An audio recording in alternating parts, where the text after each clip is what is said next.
የዳውጦ መንደር የስርዓተ ምግብ ምርቃት ተጠቃሚ አርሶ አደሮች እንኳን ደስ አላችሁ። ምግብ ስርዓትና የስርዓተ ምግብ ችግር ለመፍታት በክልል ደረጃ የምግብ ስርዓትና የስርዓተ ምግብ ምክር ቤት ተቋቁሞ ወደ ስራ ተገብቷል ማለት ነው። መንግስት እንደ ሀገር 2030 ላይ በፈረንጆች አሁን 2026 ነው ያለነው 2030 ላይ እድሜያቸው ከ5 ዓመት በታች የሆኑ ህፃናት የመቀንጨር ችግር እንዳይገጥማቸው አደርጋለሁ ብሏል።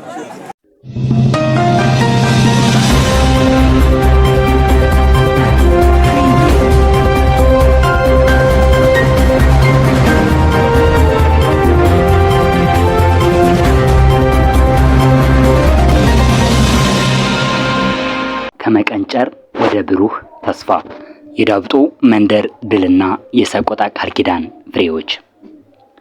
በዋግምራ ምድር በተራሮች መካከል አዲስ ታሪክ እየተፈጸመ ነው። ታሪኩ ስለ ረሃብ ወይም ስለ ችግር ሳይሆን ስለ ዕውቀት፣ ስለ ጤናማ ትውልድና ስለ እናቶች ጥንካሬ ነው። ቦታው ዳህና ወረዳ ሽማምዳን ቀበሌ ልዩ ስሟ ዳውጦ ጎጥ ትባላለች። ዛሬ በዚህ መንደር ትልቅ በዓል ነው። በምግብና ስርዓት ምግብ አጠቃቀም ሞዴል የሆኑ እናቶችና መንደሮችን የሚመረቁበት ዕለት። ነገሩ የተጀመረው በ2012 ዓ.ም የሰቆጣ ቃል ኪዳን የተሰኘ ፕሮግራም የነገ ሀገር ተረካቢ ህፃናት እንዳይቀነጭሩ አእምሯቸውና አካላቸው በጤና እንዲያድግ ትልቅ ዓላማ ይዞ ተነሳ።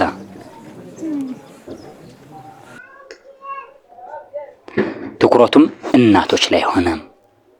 የወረዳው ግብርና ልማት ጽሕፈት ቤት ኃላፊ አቶ ዘነበ ማሞ እንደገለጹት ይህ ፕሮግራም ነፍሰ ጡርና አጥቢ እናቶች ላይ ትኩረት በማድረግ የህፃናትን መቀንጨር ዜሮ ለማድረግ ሌት ተቀን እየሰራን ይገኛል። ዓላማውም አንድ ነው። በታታሪነት በጀግነት አገራቸውን የሚያገለግሉ ብሩህ አእምሮ ያላቸው ተተኪዎችን ማፍራት። ግን እንዴት? እናቶች ከዚህ ቀደም የለመዱትን የአመጋገብ ባህል ቀየሩ። ዛሬ በዳውጦ መንደር 6ቱ የምግብ ምድቦችን በአግባብና በንጽህና ሲጠቀሙ ጥቅም ላይ እያዋሉ ነው። እናቶች ስለ ስርዓተ ምግብ ያላቸው ግንዛቤ አድጓል። ራሳቸውና ልጆቻቸውን በራሳቸው አቅም መመገብ ወደሚችሉበት ደረጃ ተሸጋግረዋል። የወረዳው የሰቆጣ ቃል ኪዳን አስተባባሪ የሆኑት አቶ አጠናው ወዳጅ እንደገለጹት በወረዳው በ10 ቀበሌዎች በ20 ሞዴል መንደሮች በመስራት ከ1300 በላይ እናቶችን ተጠቃሚ ማድረግ ተችሏል ሲሉ የዛሬው የዳውጦ መንደር ምርቃም ለሌሎች መንደሮች እንደ ትልቅ ትምህርት ቤት የሚያገለግል የልምድ ልውውጥ መድረክ ነው። የዋግምራ ብሔረሰብ አስተዳደር ግብርና መምሪያ ኃላፊ አቶ አዲስ ወልዴ አንድ ትልቅ መልእክት አስተላልፈዋል። እርሱም ስልጡን ማህበረሰብ ለመፍጠር ሁላችንም የየድርሻችን መወጣት አለብን። ዳውጦ ዛሬ ተመረቃለች። ይህ ግን መጨረሻ አይደለም። ከዳውጦ የወጡ የጤናና የጥንካሬ ብርሃን ወደ ቀሩት መንደሮች ሁሉ ይፈሳል። እናቶች ሲታጠቁ፣ ህፃናት ሲጠግቡ አገር ነገዋ ብሩህ ይሆናል።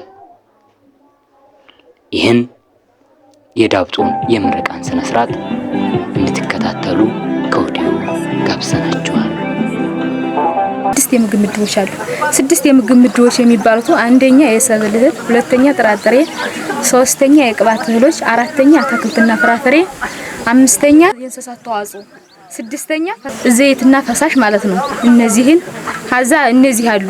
አሁን እኔ ታንትና ማታ በመመገብበት ሰዓት ማለት ነው 4 የምግብ አይነቶች ያስፈልገኛል። ከተገኘ ሁሉም ግን 4ቱን ማለት ነው። 4ቱ የሚባሉት ግነት ማለት ነው ከልምህል እንጀራ፣ ከጥራጥሬ ክክ፣ ከፈሳሽ ዘይት፣ ከአትክልት ቋስጣ ተጠቀማለሁ ማለት ነው። የሰቆጣ ዲክላሬሽን ድርጅት ባጥቢና በመሰጦር ማለት ነው በግብርና ከዛ ኪወል ትባላለች። ምንድነው ጥቅሟ? ይቺ ጥቅሟ ማለት ነው የተመረጡት በመሰጦር ነው። ከዛ ይቺ ቁልፊ ግን አመት እስከ አመት የምታገለግል በቀላል እንትነዋ በፈሳሽ በእጃችን በምንጣቤ በቀላል ነገር አመት እስከምታገለግለን ናት። ከዛ በእርግዝና ሰዓት ወይም በምናጠባበት ሰዓት እኮ እንዲህ ያረግን እያጠባና ቁመን የምናርምና ቁመን የምናጠጣበት ሰዓት ነው። ስለዚህ ከዛ ይሄን የሰጠን ግባት ግብርናው ማለት ነው። ይሄ ጥራጥሬ ተሰጥተናል፣ በግብርና አታክልቴን ተሰጥተናል፣ ከዛ ጥራጥሬ ተሰጥተናል፣ ዶሮ ተሰጥተናል፣ ፍየል ተሰጥተናል። ምግብ 6 ምግብ አይነቶች እሺ አቀላለን ምግቦች እንዲርቃል ግን እየታለው ሳለ ከወተት ጎበዝ፣ በጣም ጎበዝ። እናመሰግናለን። የዳልጦ ሞዴል መንደር የስርዓተ ምግብ ምርቃት ተጠቃሚ አርሶ አደሮች እንኳን ደስ አላችሁ እያልኩ ስራውን በዘላቂነት ለማስቀጠል ያገኘነውን የካበተ ልምድ በማስፋት እርስ በርስ በመማማርና በመደጋገፍ ተግባሩን አጠናክረን መቀጠል ይገባል። የብዙውን ርብርብ የሚጠይቀው የብሔረሰብ አስተዳደራችን ዋነኛ መገለጫ የሆኑ የምግብ ዋስትናን የማረጋገጥ ጉዳይ ነው ማለት ነው። ይህ ከዝቅተኛ ምርታማነት መውጣት የሚያስችል ስራ መስራት የእሱ ላይ አንዱ ማነቆ ነው። በሁለተኛ ደረጃ የምግብ ስርዓትና የስርዓተ ምግብ ዋስትናን ማረጋገጥ ማለት ነው። እነዚህ ትላልቅ በጣም በእኛ አካባቢ የሚገለጹ ትልቅ ማነቆች ናቸው ማለት ነው። እነዚህ ማነቆች ለመፍታት በተለይ ደግሞ የምግብ ስርዓትና የስርዓተ ምግብ ችግር ለመፍታት በክልል ደረጃ የምግብ ስርዓትና የስርዓተ ምግብ ምክር ቤት ተቋቁሞ ወደ ስራ ተገብቷል ማለት ነው።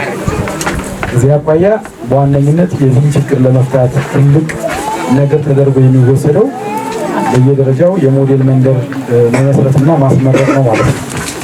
እንግዲህ የሞዴል መንደር ስናስብ በዋነኝነት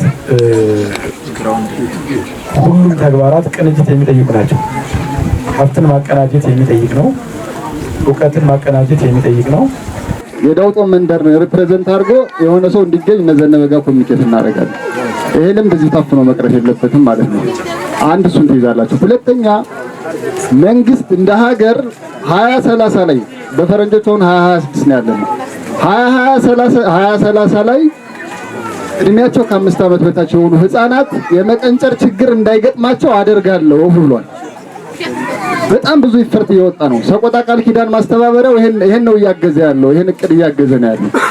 በዚህ እቅድ መተግበር ሂደት ውስጥ የደሃና ወረዳ፣ የሽማምዳን ቀበሌ፣ ዳውጦ አስተዋጽኦ ማድረጋችሁና ግንባር ቀደም መሆናችሁ በታሪክ የተመዘገበ ነው። እሺ፣ ስለዚህ ለዚህ በጣም ትልቅ ክብር አለን። ይሄን ስላደረጋችሁ አመራሮች እና ደግሞ ማህበረሰቡ በትክክል ፈጻሚ ማህበረሰቡ አንድ እሱ ነው። ሁለተኛ እንደ ሀገር ብሎ ደግሞ እንደ ክልል ለገጠምን ያው ደሃናናር ድህነቱ አልላቀቀን ብሏል። አንድ አሁን ደግሞ የማይገባን ግጭት ውስጥ ገብተናል። እርስ በርሳችን እየተጋጨን ነው። ለድህነቱም ለግጭት አዙሪውም ዋና መንስኤው የተመጣጠነ ምግብ አለመብላታችን ነው።